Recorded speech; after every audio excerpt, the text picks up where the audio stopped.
have my homie Big Marv with us, the Automation GOAT. Big Marv, thanks so much for coming on, man. Of course, brother. Always happy to be here and help you. Man, I appreciate you. And yeah, if you guys don't know Big Marv, definitely connect with him, man. He knows his stuff. He's really just a super smart dude, and definitely he's the GOAT, man. When it comes to automations. But yeah, so today we're talking about how to automate your business. Mostly for real estate, but really, you can automate any kind of business. So what do you think are some of the how do you explain what automation is to people that think they're first just getting into it? All right, so the idea of automation is going into a business and finding everywhere that humans are doing a task and seeing if we can put a robot in their place to get the robot to do that task. Mm, And if you can't get a robot to do it, then it's about streamlining whatever that process is to make it the most efficient way to do that thing. You want to eliminate all single points of failure in the business. If Joe gets sick or if Sally dies, like, does the business stop because we don't have processes and things in place because that was the only person that had unique knowledge about your business, because you don't have the processes streamlined. So that's the idea behind automation is like you start at the front end of the business, which is lead acquisition. That's typically like most of the businesses that I work with. This applies to real estate, it applies to any business. Like, you need lead flow every single day coming into your pipeline for you to build, sustain, and scale your business. Right. Like, so I run in, especially in the real estate industry, I run into so many people that are like, I just use my SOI. I just have word of mouth referrals. Like, referrals are great, but the only problem with that is it's not predictable, right. right? And the idea behind automation is turning every facet of your business into a math problem, right? Mm, You need to be able to know, if I put $1 in here, I'm going to get XYZ out, right? You need to have leads compounding to the point to where when you are running paid ads, right, and paid traffic, like every business, you should get to the point of like, I'm profitable, I'm producing revenue, I'm going to hire an expert to run traffic to scale the business. Right? Because so many people, like, and I see it touted from the rooftops by so many agency owners and gurus and stuff out there that are like, dude, I generated $2 million in revenue, all organic, fuck paid traffic. You don't need paid traffic. And I'm like, bro, if you did that organically, you could have made 8 to 10 million with paid traffic. right. I mean, you only got so much time, man. I can't imagine how many DMs and stuff you have to respond to, and if you're just doing all that manually and just not really tracking it. Yeah. So, what are some of the ways that you see that, like, some easy automations that people can implement that you feel like people miss out on, or The number one thing that we do for every business is dialing in a lead acquisition funnel. Right. So if you're in real estate, that could be a home buyer's guide, it could be a seller's guide, it could be 10 tips on how to prep your home for listing. Like, there's so many like different things that the average consumer or home buyer or home seller doesn't know, that where you can create a lead magnet. Right. If you're not in real estate, it really doesn't fucking matter. Like, you guys got to understand that people buy people, they don't buy products and services, right? mm, they they actually don't give a fuck about you. They care about whatever you have, solve whatever problem they have, right? right? So some people have lead magnets, some people don't. Some people have lead magnets that don't naturally walk them to the next step, right? So one of the things, before you consider automating anything, one of the things you have to be crystal clear on is your customer journey. Mm, Right? Like, sit down, spend some time on like, what is the customer journey? The lead comes in. Now what? Do they book an estimate with you? Do they book a call with you? Do they buy your $47 course? Like, what is the next natural thing for them to do? Right. And then once they consume that, what's the next step? Once they do that, what's the next step? Like, you have to define like that customer journey, even as a real estate agent, right? If somebody is selling their home, there's a reason behind that, and what's the journey look like for them to sell their home? Are they selling their home to upgrade to a newer home? Like, what does that process look like, right? Like, how can you handhold them and walk them through the journey so you can not only get commission on selling the home for them, but get commission on helping them find their new dream home? right. That makes a You lot of know, sense. like, having that customer journey dialed in, and then creating a lead magnet around getting people into your sphere, Mm, right? Like, my number one lead magnet has 101 days automated sequence behind it, and it's packed with videos and emails and everything, literally hand holding them through a 100-day journey with me. Right. My other lead magnet that performs second to that one is a 35-day lead magnet. Right. And when I first launched it, um, the 100-day one, for example, the whole goal of the 100-day one was I need them to get on my calendar. That was the next logical step, was book a time with me. Mm. When I first launched it, it took people being in that journey 40 to 50 days before they got on my calendar, right? Before it made sense for them to get on my calendar. Then we took 7, 8 months of looking at the numbers and dialing in the customer journey, seeing like what emails are people opening, what emails are people clicking on, what actions are they taking, are they watching the videos, what is the feedback, et cetera, et cetera. Now, after dialing it in, people are on my calendar within 7 days. Man, that's awesome. So that's like step one is one, define your customer journey. What is that? Step two is build a lead acquisition funnel that caters to people going on that journey. That's step one with you. And then step three is don't just fucking throw in the towel. Like, so many people have a lead magnet. How many times have you downloaded a PDF?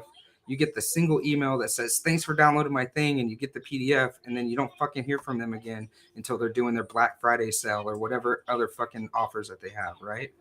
The key to marketing is the right message to the right person at the right time. If Mm. all I did was download your PDF and I don't fucking hear from you for 6 months when you have something for sale, and you didn't check in on me on how I consume that PDF, you didn't walk me through the PDF, you didn't tell me like how how did you consume it? Do you need it? Do you have any questions? Like, I delivered this lead magnet to you, but I really didn't give a fuck about whether you succeeded with the lead magnet. I just let it be another shiny toy that you downloaded.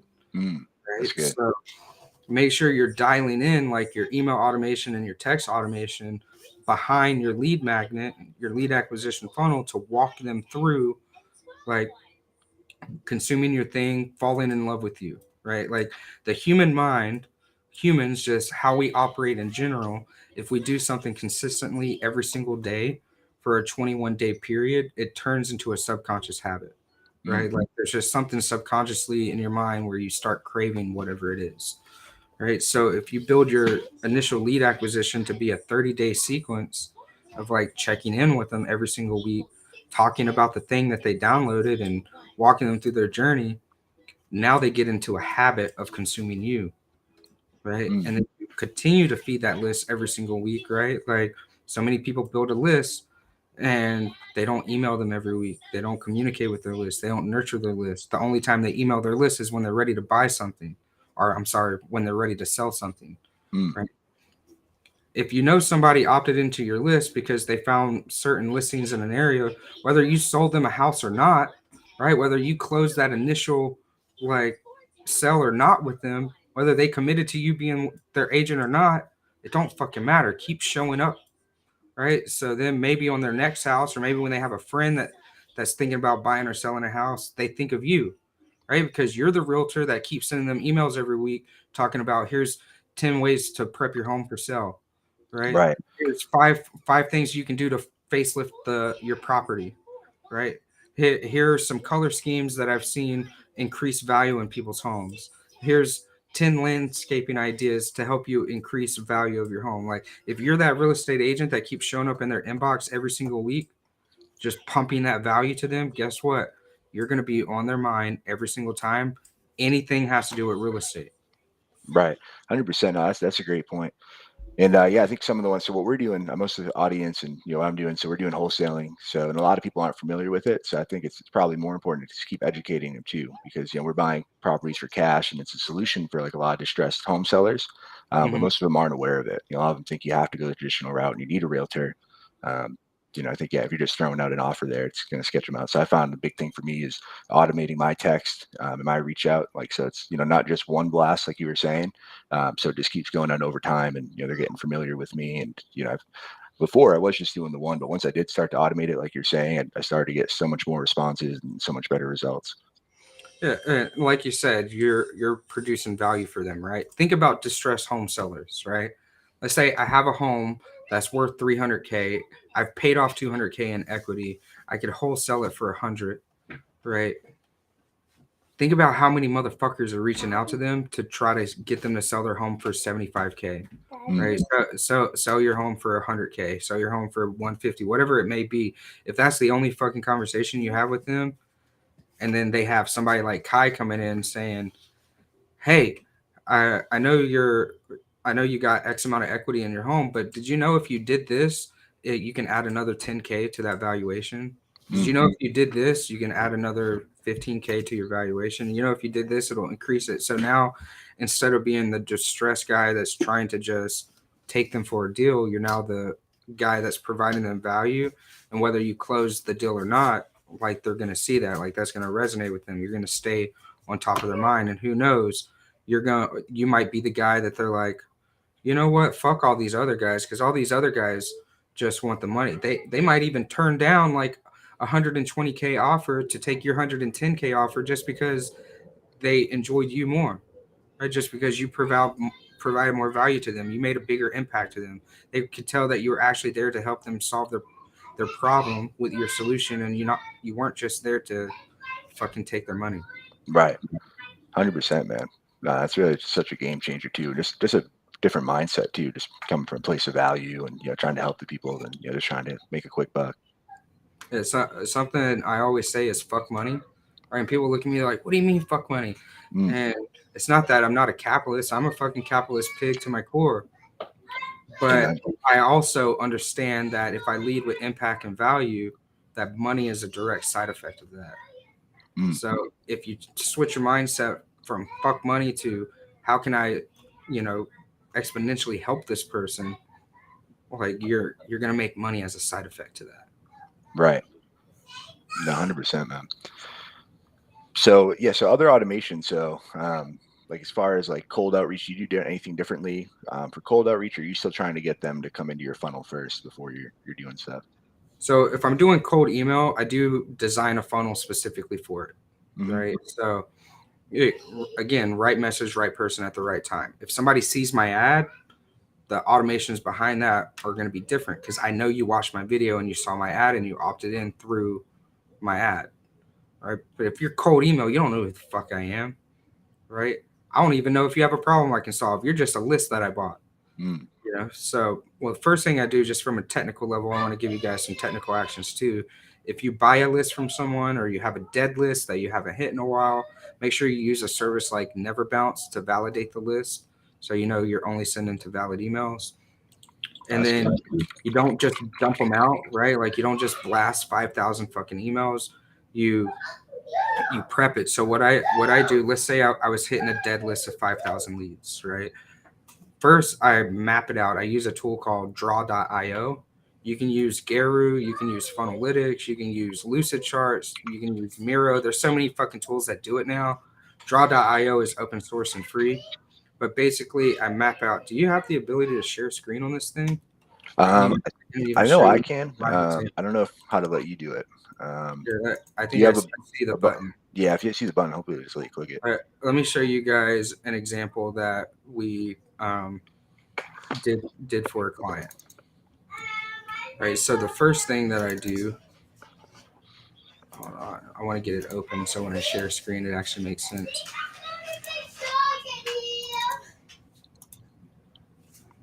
All right, There we go. you got it. Hmm. Perfect. Now I gotta authorize this. Give me a second. Can you see the chat on the side too? Do you see the people dropping comments? Oh yeah, You see it? thanks Oh, cool. Isaac, Jonathan. Appreciate you guys. Yeah, appreciate you guys hopping on. Yeah, you guys have any questions? Definitely drop them in the comments. This is from a client. His name is Chris Zizzo. He's a personal trainer. He runs a fitness business, and he came to me and he's like, "Marv, I got 4,000 leads. These are all dead leads. I try to reach out to them, and nothing's working." Right? So we mapped it out. Like this is what I'm talking about: mapping out the customer journey. Right? We're gonna initiate a voice drop, a text message, and an email, and then now we're thinking, did they open the email? Because if they didn't open it, they don't know shit about the message, right? So if they didn't open it, I'm going to hit them with a specific email and text message that is around, did they open it or did they not open it, right? Because now I'm going to try a different subject line, because subject line and pre-header is what dictates open rate on emails, Okay, well, maybe they did open it, but did they click through, right? So if the call to action is go buy my thing, did they click through and go check out the offer, right? If they didn't click through, I'm going to try a different subject line and pre-header, or I'm going to adjust the call to action, right? The call to action in the email is what dictates click-through rate. So if your call to action is go follow my page, go check out this video, whatever that call to action is, the sentence leading up to it, the pre-framing of the call to action is what dictates if they're going to click through or not. So we might send the same email that we know that they opened, but then just change up the messaging in the body a little bit to drive them to the call to action. But if they did click, well, did they buy the thing? Yes or no? If they didn't, so if they open the email and they click through the email, but they didn't buy, that means they saw the offer, but there was something on the page that made them not want to take the offer, right? So here we're going to get a little bit more intimate, and we're also going to do a voice drop, right? So in this voice drop, we're going to call them out. We're going to say, hey, we know you saw the offer, right? And say, was it something that didn't work out? Like, we're going to try to field for that feedback. And again, we're going to send unique text message and email based on the specific engagement that they're doing with the campaign, right? And the whole goal is, did they buy? If they did, we're going to tag them appropriately and in the sequence. And we're going to go through this for an entire 21-day period, right? 21 day is always the minimum that we run. But we're doing the same thing. We're checking engagement, right? Then once we do that, before we build anything, we kind of map out the document, right? So we prep a Google Doc like this, where it's literally day one, day two, and you can see we have didn't open email, we have opened email, didn't click, open email, click, but didn't buy, right? So we're prepping different voice drops, text messages, and emails, really defining that customer journey. Then we went back in and built it out. We ran it. We got 34,000 recurring revenue in 48 hours Man, that's badass, dude. That's so from cool. a list of 4,000 leads that were dead. Mm, that's so cool. And then, so how long does it take you to set something like that up? We did that in 3 days. Wow. And then once it's done, you can repeat that on other lists too, right? Or you can keep, Yeah. you just have to build it once, right? Yeah. So with that one, the messaging is specifically to that promotion Mm-hmm. that we were running, right? Well, we're going to take the same strategy, same framework, and then just modify the messaging to be evergreen. Mm, Right? So you can build that same 21-day sequence behind whatever your lead magnet is. And if your call to action is, did they book a call? Right? Because your call to action doesn't always have to be, did they buy my shit? It could be, did they subscribe? Did they join the group? Like, whatever the goal of the sequence is, that's the logic check. mm. So it's all about mapping out, like, what does this customer journey look like? How are they engaging? And then modify the messaging based on how they're engaging. Man, And so we took the same map, the same framework, and now we're making it into an evergreen, that where it's not based on the specific special promo, it's based on their regular pricing that they always have, and it's just cater to that. And we just run traffic on the front end. I think we're running traffic, and he's getting like $7 to $8 leads right now damn, from Facebook that are high quality. that's great, man. And what platform are you using, Brias, to build out the maps? I'm using draw.io, but again, Draw.io. you can use Guru. Draw.io doesn't cost anything. It works directly with Google. I'm a big Google Suite fan, even Mm-hmm. though Yeah, same I here. have iPhones and iPads. Like, but when it comes down to the actual software, I'm pretty Google Workspace for everything. Nice. Okay, so I use draw.io, but you could use Funnelytics, you can use Guru, you can use Lucid. There's a bunch of different ones out there. Um, there's different strokes for different folks. Draw.io, out of all the ones I just listed, is probably the most basic one. Because things like Guru, you could plug in numbers, right? Like, let's say you built that out, and then you ran it, then you could actually put your numbers in there of like 40% open rate, 11% click through rate, X amount of buy rate, and then it can break it down and give you projections of, this is how that campaign is going to perform. So if you take that same strategy and you plug it in, and you put all your numbers in there, and you get your average, like that's how we did the personal brand blueprint. When we launched the personal brand blueprint, remember I told you it took us 7 to 8 months of optimizing? Right. That's literally looking at every single email and trying to bump the open rate. Like if the open rate was 20%, how can we get it to 30%? We keep testing different subject line and pre-headers until we get that open rate where we want it. If they're not clicking through, we're going to keep adjusting the call to actions till we bump that click-through rate up to where we want it. Right. And then that's how you get it to perform to where you can dump people in and get them converting. Like I said, we got it down to less than 7 days they're getting on the calendar. Man, that's wild. So, and could you imagine having to manually do that? Right? Could you Right. imagine having to log in daily to send these specific emails based on engagement? Can you imagine doing that without having a robot? Mm. Uh, and but that is the thing that literally moves the needle for most businesses, because just about every business that I work with, they have no level of that automation in place. It's like I was telling you, they have a website where people can opt in and subscribe, or but even that website's not built for conversion. Right? Like when you build a website, you don't want just a basic "Hi, this is me. This is my backstory." Like you want it's built on conversions, letting people know like this is who I am, this is what I do. Here's a call to action. Book with me right now. Mm. Yeah, that's great, man. I see it so often, though. I mean, I was talking to a friend of mine, and he's running ads, and he's telling me the numbers. Like, oh, those numbers are great, dude. And he's like, I'm not getting any conversions. And I'm like, oh, like, well, where do you send them to? And he's like, oh, it's the homepage of my website. It's like a Oh, multi-page that's why. website for SEO. And I'm like, yeah, there you go, man. Like, fix Yeah. that one thing. Let me show you guys the difference between those two, right? Because if you're in this industry, you might hear you need a funnel. You might hear you need a website, right? Let me show you guys the difference between a website and a funnel. Right. So um, my website is this, right? My website, you have the option to go to get started, you have the option to go to the blog, you have the option to go to shop. Like you just have too many options, right? But even the website is built for conversion. Like if you look at the homepage, it's kind of built like a funnel where it gives you the information and there's still call to actions to do whatever it is you're trying to do. But there's a lot of things that you can click on. Like you can click on this and go get lost in my Instagram and never come back to my website and opt in, right? So that's why you don't want to drive traffic directly to your website. Your website is there for organic presence. It's there for when people are trying to vet you and look you up and just see who you are. That's what the website is for. Now, when I run paid traffic, I run it to this. You can see there's no menu options. There's no nothing. It's like the only option you have on this page is download now.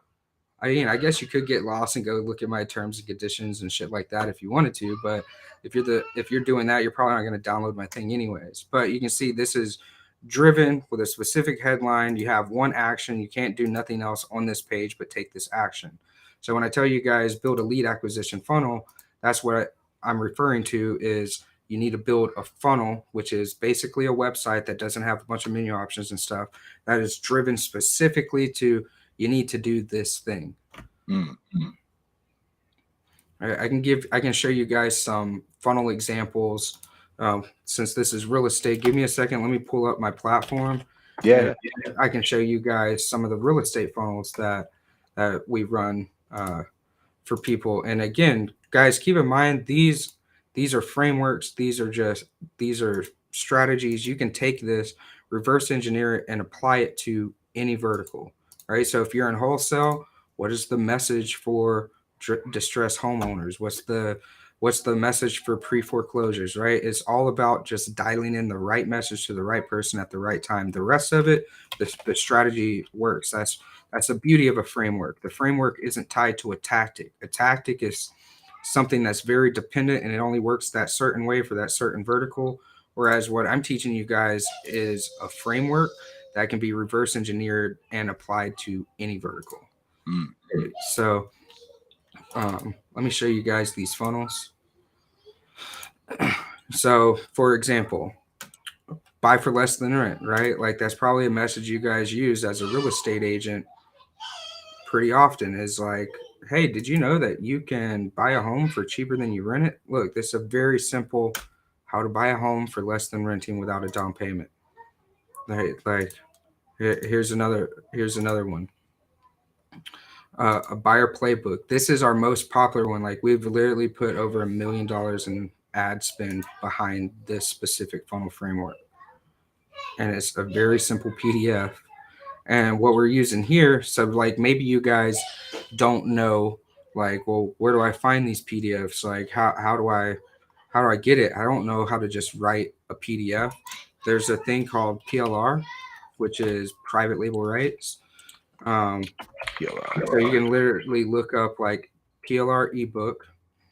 So there's tons and tons out there, and you can go here. You can search for real estate, right?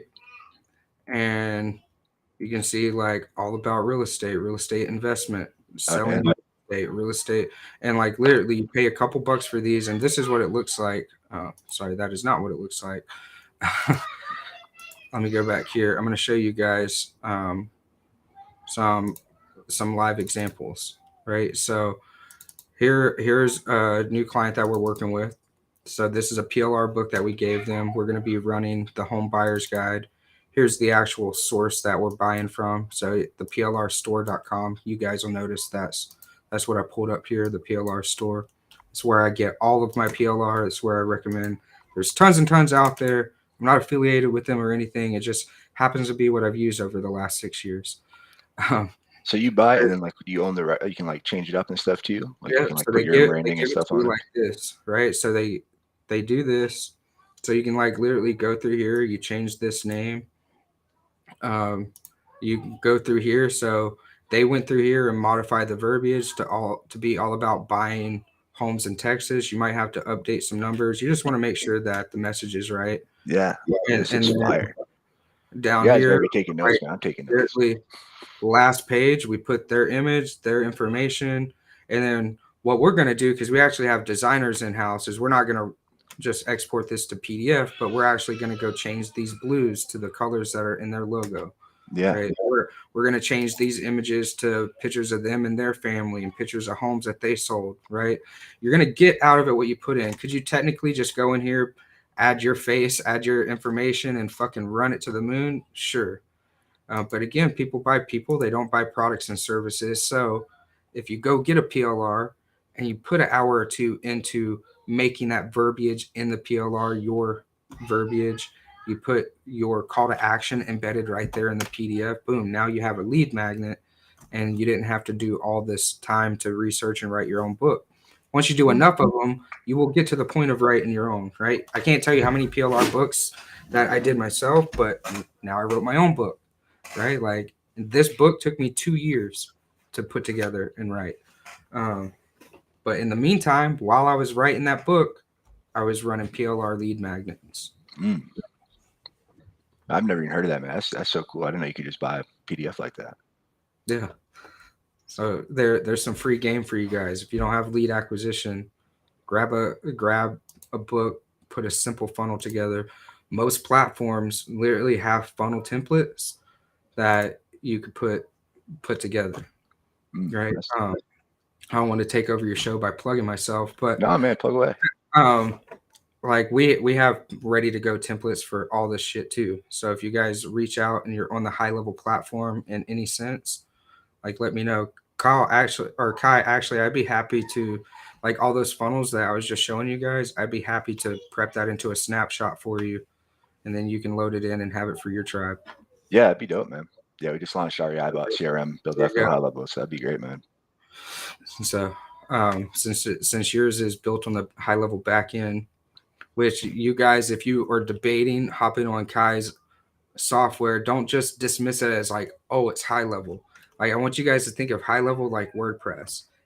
WordPress is an open source platform that allows you to build a beautiful website. My website that I showed you guys is built on WordPress. But if you just download WordPress and you're not a developer and you don't know how to build websites, guess what? You're not going to get a gorgeous fucking website out of it, right? Just like if you go to high level and you buy high level on your own, well, the thing that makes high level run is the funnels, the workflows, the automations, and everything added to it. So Kai's put together a specific system with specific pipelines, workflows, and everything to run a wholesale business. So unless you're a developer or a systems engineer and you know how to do this shit, like don't just write it off as, oh, it's just another high level. That's what makes it unique is the countless hours that Kai put into building a specific proprietary system solely for working wholesale deals. Yeah, man, for sure. Now, Go High Level is awesome, man. Yeah, I slept on it at first. I tried it. I heard about it. I'm like, oh, it's cool, man. It looks cool. And I didn't really dive into it too much, and like you said, I was doing it incorrectly and couldn't get the stuff to work, and I'm like, oh fuck it, it doesn't work.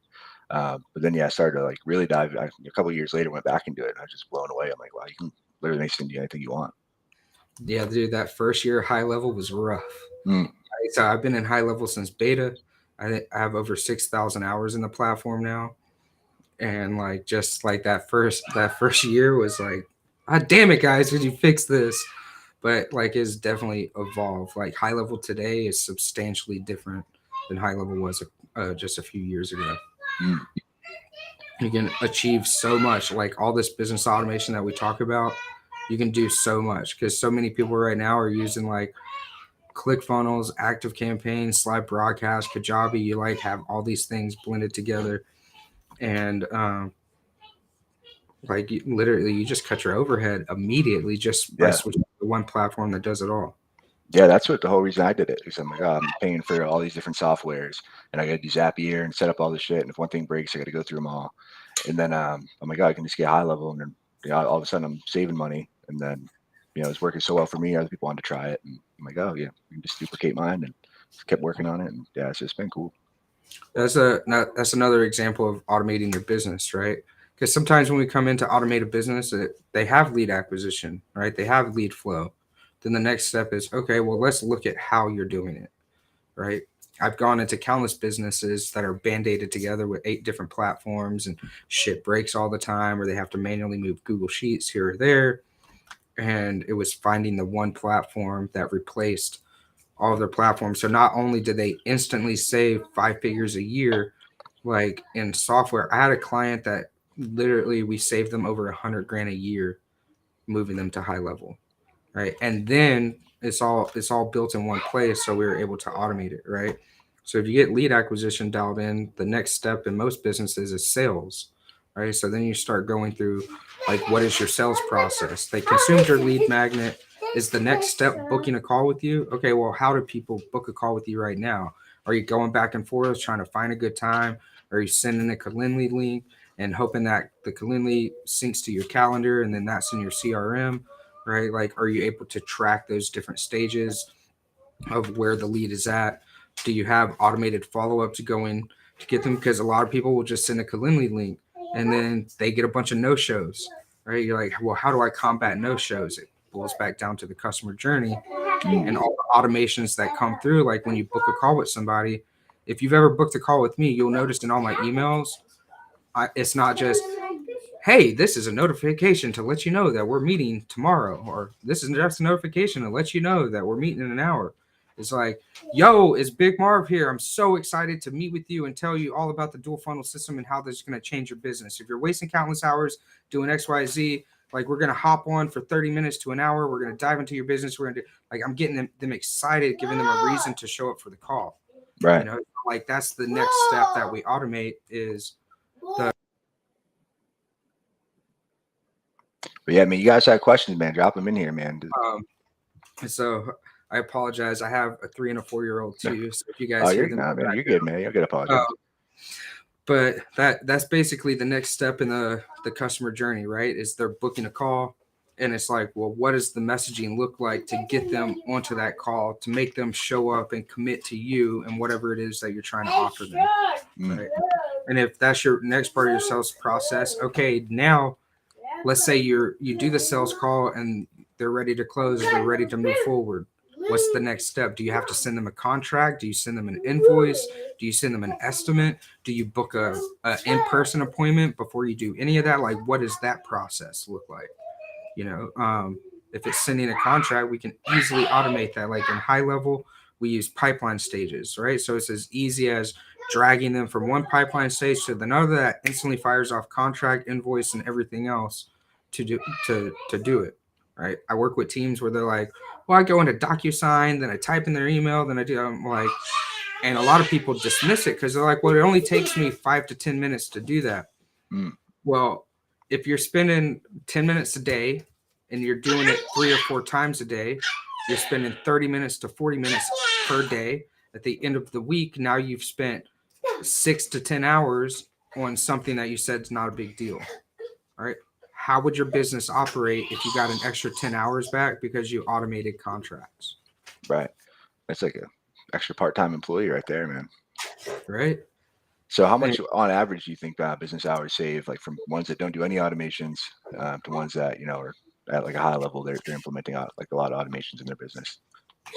every single client typically saves 20 to 30 hours. Damn, that's wild. They save 20 to 30 hours a week. Like we have one uh, last year, we automated their sales team, Mm, right? Their sales team, they were using spreadsheets, they were using a Google Share Drive, and they just monitor their leads and the actions through the spreadsheets. They were manually logging into DocuSign to send contracts. They were manually creating Google Drive shares for their clients. Um, and then they were manually sending invoices to every single person. mm, So once we automated their sales operations, like the part of closing the sale, right? Because they're an example of the business that had leads coming in, they had sales calls coming in, they were closing sales every single day, but then they had all those manual processes that they were doing upon close, right? Once we automated their sales operation, they had 8 sales guys, and every single salesperson saved over 20 hours a week. damn, They doubled their revenue in less than 30 days. that's fucking wild, man. Solely from automating something as simple as contracts and invoices. Right. And I feel like for me too, I mean, even like, it's only 10 minutes. I mean, obviously, like you said, it adds up, but for me, like I get like super distracted very easily. So if I'm 10 minutes over here, all of a sudden, I'm stuck on there and then thinking about something else and then keeping myself off of the main task I should be doing. So it's, Yeah, yeah, it's easy to get stuck in that rabbit hole. So I mean, I think any like thing like that, especially contracts, like an easy stuff that, just, easy to do. Like, you definitely want to make sure you can automate stuff like that. yeah, especially because you also got to think in mind. Like I was just talking to someone yesterday where they're like, I don't think automation can fit my business because sometimes this pops up, sometimes this pops up, sometimes like, dude, that's perfectly normal, right? Mm, Our goal is we're thinking about average, right? Like your average person that you put through this process, what is that? Let's automate that. Like 90% of people are going to fall under your average. That 10% of like, oh, I got to make these tweaks to this contract or got, okay, you fucking do that for those one offs, but you don't dismiss automating because you're like, well, I got all these unique use cases. Like, mm, you can find ways around it. You're trying to automate like the bulk of the work, right? Human intervention exists for a reason. You just intervene for that small 10% that you're going to have to manually do those things, right? The I was trying to think of something else that's very simple that we automate, and that's like if let's say organic is your only traffic channel, right? It's just posting consistently, waiting for it to compound. And then when you have lead acquisition dialed in, like a funnel with a proper automated sequence behind it, that's the way that we automate lead acquisition on the front end organically. It just takes because you're waiting for the algorithm to pick you up. mm, That's the easiest way. Like if you guys aren't getting consistent leads every single day on autopilot right now, I'm telling you, you start creating content, you create your funnel, create your automated email sequence, and then you start releasing content every single day and allow it to compound.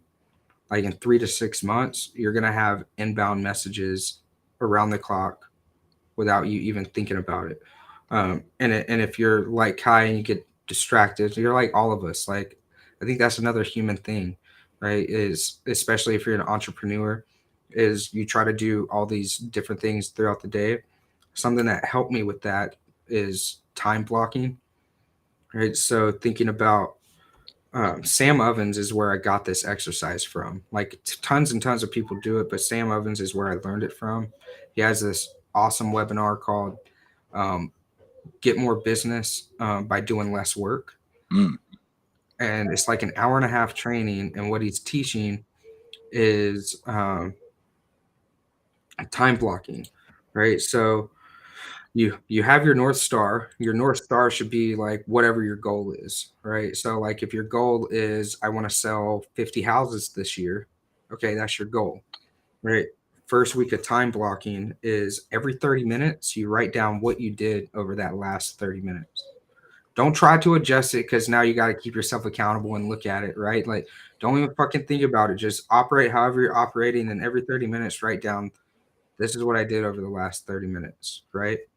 Then the next week, you look at all of your 30-minute time blocks and you say, did this action help me get closer to 50 houses a year? Did this action help me get closer to 50 houses a year?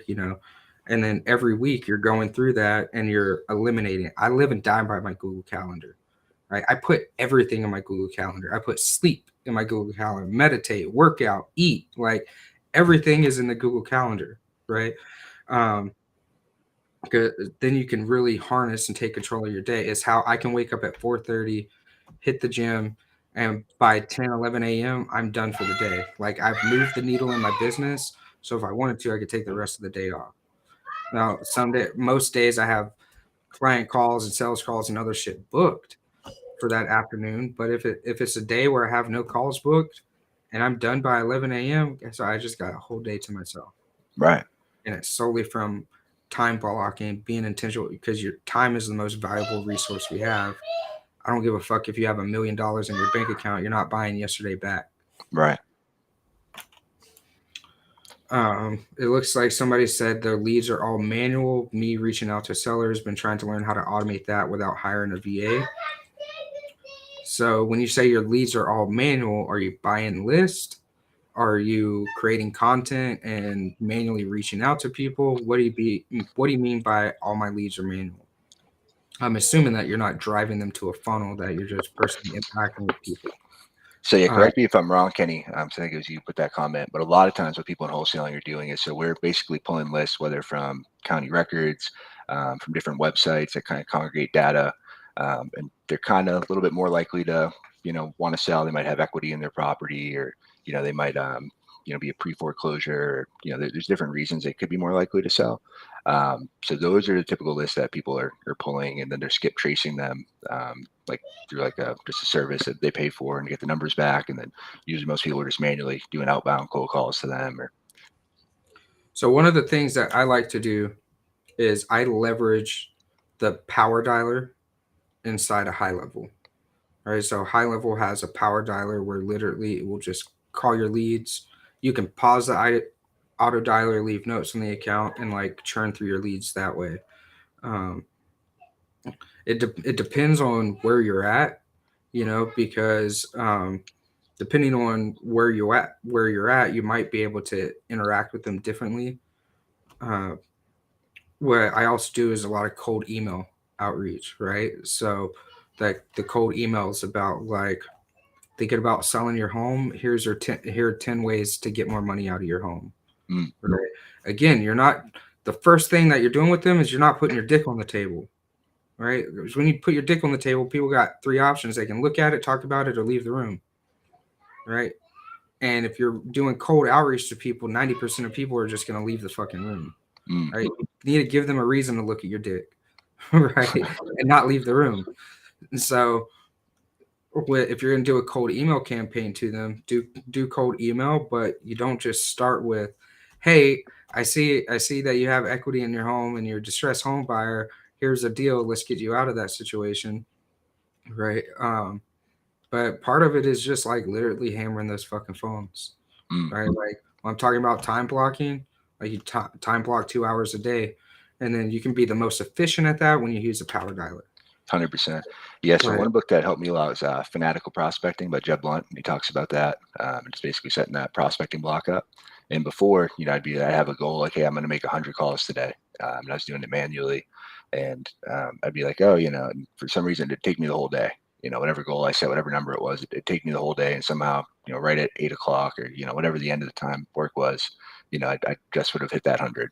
But when I started to do the power block, I'm like, hey, I'm gonna give this a try. And, set myself up on a power dialer, and I was doing double that in like the 2 hour block. And I'm like, oh no Yeah, shit. exactly. Because you're like, I'm gonna do more in this 2 hours than I'm gonna do in 8 hours, Mm, right? Because when you just piss away your whole day, now how are you gonna create your content, your two-step post, cater to your list, like do all the other things that it takes to build a powerful brand? Because again, people buy people, they don't buy products and services, mm, right? So you got to time block some of your day for following up with leads, following up with prospects, creating content, delivering value, right? Big wins come from small, consistent actions, right? Even today, people look at me and they're like, "How'd you become the automation goat?" I'm like, "Man, you guys didn't see the last fucking 5 years of like leaving Microsoft, going bankrupt 3 times, like saying fuck it and working for somebody else for 6 months, then coming back to it. Like I've had a hell of a journey to get Mm, to where I'm at today, and now I'm at the next stage of the journey, which is building a team to pull myself even more out of the business, right? Like the shit never stops. right. But if you're intentional with your time and you time block it, right? Like let's say you set up a power dialer and you're dialing your leads for 2 hours a day. Some days you're gonna fucking win and some days you're gonna lose. But as long as you're consistent and every fucking day you hit your 2 hour block, you're going to start winning. Mm, Right? That there's more efficient ways and streamlined ways to do it. Like definitely fucking hand dialing them. Like that's taking all of your time. But in Kai's wholesale software, he can set up a workflow for you that you can use. It's called Power Dialer. It's like literally the easiest fucking workflow that you can use. I can actually show you guys a example of it. Let me dump into my demo account. I can show you guys how easy it is to set that up. Actually, I only have one fucking contact in there. Let me go to a real account, and you guys just promise not to steal my shit. Uh, and so uh, I'm gonna do this. Where did that tab go? There it goes. All right. All right. So this is what the automation looks like for power dialing. So we have a power dialer where it's literally the only action in here is manual call. So in high level, you can set up an action called manual call.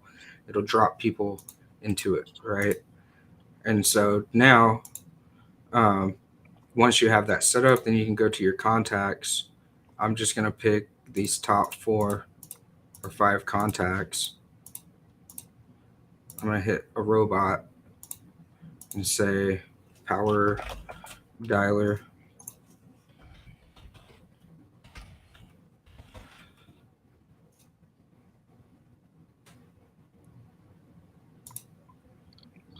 And then I can go over here to conversations. I can go to manual actions.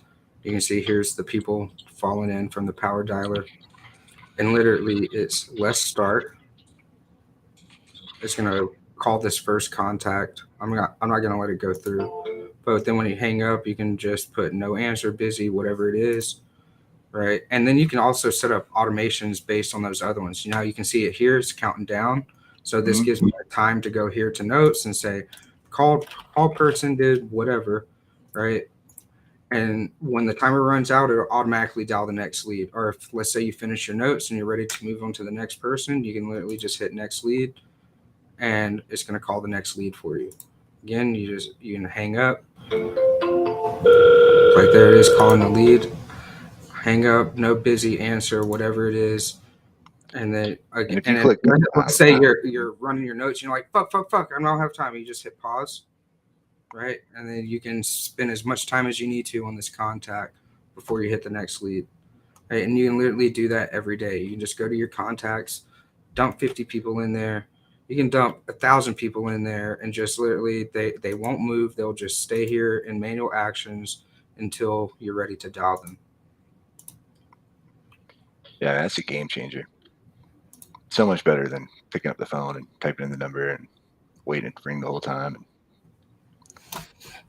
Yeah, and then you have no record, right? Because Mm-hmm. another reason I like to use the power dialer in there is everybody can like we record calls. I'm in Oregon. Oregon's a one-party consent state, so I don't even have to tell people, "Hey, this call is being recorded." Mm, I just record the call.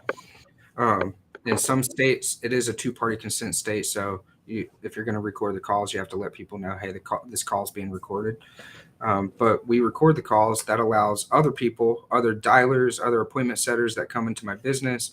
They can go in and listen to all these other calls to get trained on it. And like the power dialer is a game changer. Now, there's other services out there that are like a triple line dialer, where it'll dial 3 leads at once, and the first lead that picks up, it drops the other 2 calls, and it allows you to churn through a larger list. Another thing that you can do with automating manual leads is there's a guy named Barry Gapster. He's part of Apex. I don't know how much your tribe knows about Apex, Yeah, but we pretty much uh, everything I do, I think Apex comes up. but Barry Gapster, he's a good Apex guy. He's a database guy, so he has countless leads that are wholesale. He can run automatic postcards for you, so you can build that landing page that is a simple landing page video of you talking about you, what you do, how you help people, how you help them with their homes.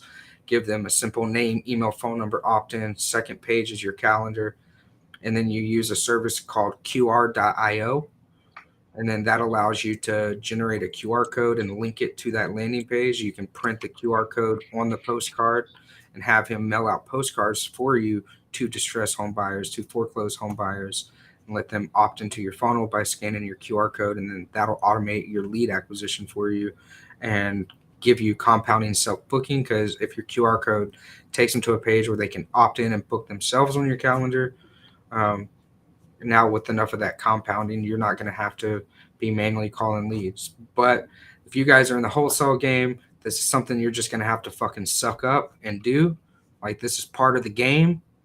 Like, block out an hour or two every day to do your dials.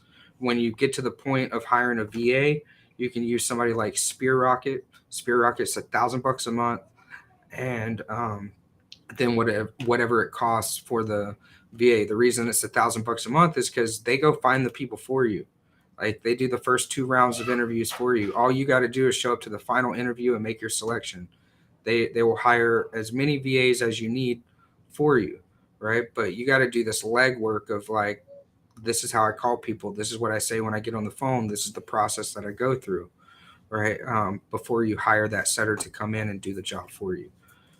But once you're dialing, like, save your fucking money. This is what I tell my clients too. Like, when this starts producing results and you're making thousands of dollars, don't buy your Lamborghini immediately.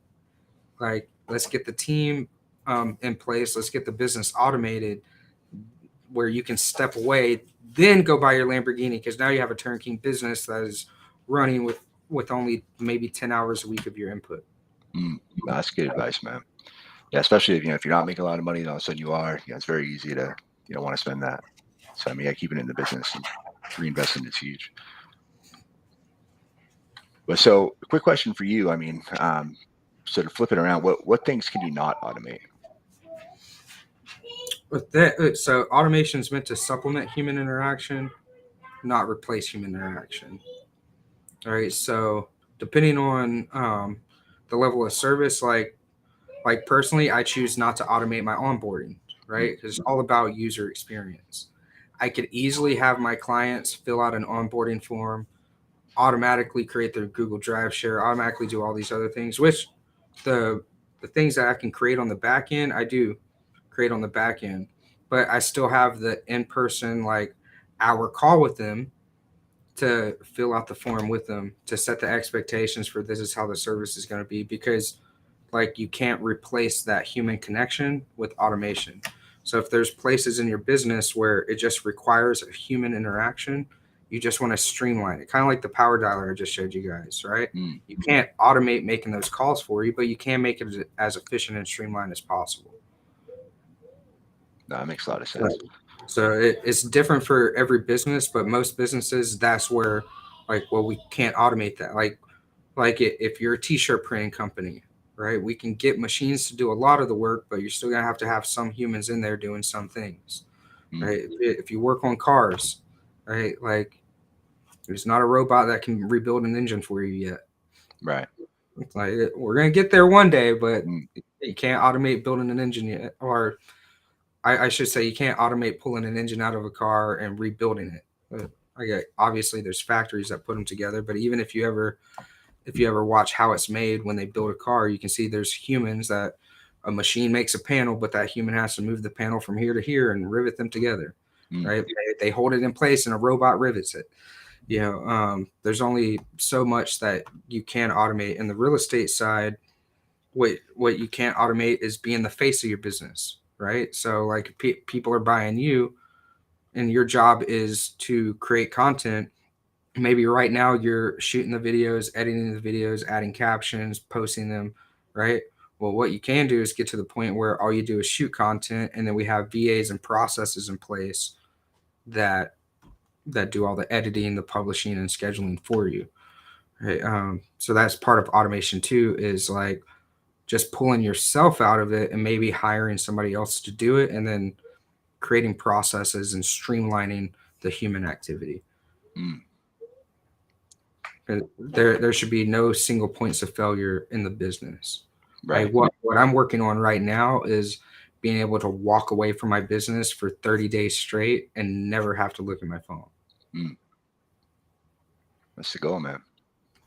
And you can also do things like Meet Edgar, for example. Meet Edgar is a AI powered social media posting platform, right? So most scheduling platforms, when you schedule your content, you have to shoot a video and you have to schedule it. Like, I want this to be published on Monday at 10 a.m., right? And the moment you stop scheduling is the moment your content stops going out, right? I haven't created a new piece of content for my Instagram in like 8 months or 9 months or something like that. But if you follow me on Instagram, you know I post 3 times a day. Yeah, And it's that's because crazy, I man. have a library of AI content. Like, literally, we loaded this library up. There's over 4,000 pieces of content back there. And Yeah. then the bots analyze your posts and they say, this post is performing well, so we're going to repost this. And then um, you can partner that with like another platform called repurpose.io. So repurpose.io is you can say like, when I post a new video on YouTube, take that video, cut it into reels and post it to TikTok. And you Mm, can set that to make a bot do that automatically for you. man, that's And so so cool. it's just finding the little things to where it's like I said, we're looking for all the 10 to 15-minute tasks that you're doing on a daily basis that are slipping through the cracks. Cause like at the end of the week, that adds up to 6 to 10 hours Right. doing the little daily tasks. So Mm, that's so part of it, and it all depends on where you're at in your journey, right? Some people don't have the capital to bring teams in. Some people don't have the capital to hire guys like me, right? Some people don't have the capital to pay for all this different software, so it's on them to do everything. Trust me, I've been there. I used to edit all my own videos. I used to add captions to all my own videos. I used to build all my own funnels. I used to build all my own email sequences. Now I get to just shoot content. I get to just network and work with my clients. I don't have to do all that shit anymore. But it wasn't always like that. mm, So what saved me the most was time blocking, like getting really good at time blocking and being very intentional with how you spend your time. man, Yeah, that's great, bro. and then accepting it, right? Like that's the other thing. Like we as entrepreneurs, like you get plagued with entrepreneurial guilt, where you're like, I could be doing something else, or I didn't get it all done today, or like you'll be like me, where you'll work till fucking 2 a.m., right? And then if you work till 2 a.m., I'm not getting up at 4:30 to hit the gym, Right. right? Now I'm gonna sleep till 7 or 8, then I'm gonna miss my workout, and then like it's just gonna be a domino effect of. And then when you're working all the time, especially if you listen to guys like Gary Vee that are like fucking grind all the day, don't let the hustle stop, right? Your body needs rest. Your body is like a battery, like you got to charge that motherfucker every night. Mm, And you'll notice if you start time blocking and you accept like whatever got done in that time block is what got done. I'll work on it again tomorrow, right? And you consistently move through your time blocks. You close your laptop at 6, 7 p.m. and you just move on and you give your body rest and recovery. You'll start noticing that you're way more productive in that 6 to 8 hours than you were when you were working 14 hours a day. you are, man. It's like it's crazy, man. It's just you can press time and you get so much more done. So But for those of you that don't have the capital for the tools and the teams and everything else, just know that your number one friend right now is going to be time blocking and being 100% intentional with your actions every day. mm, that's great, man. Well, bro, fucking thank you, dude. Like, that's so much fucking value you dropped, dude. I've got like a whole sticky note full of notes now, just on different things. I'm gonna drop all the different sites and different things Big Marv mentioned in the comments if you guys want to check them out. Hopefully you guys are taking notes, man. I appreciate everybody hopping on. Big Marv, what's the best way for people to connect with you and work with you, man? You guys can always feel free to go to marvinsworld.us. There's a spot on there to get on my calendar. You can follow my social media, my podcast. Everything is listed right there on my website. Um, you can connect with me here on Facebook as well. Awesome, bro. Thank you again, man. I really appreciate you coming on. No problem. Thank you guys for having me. One love.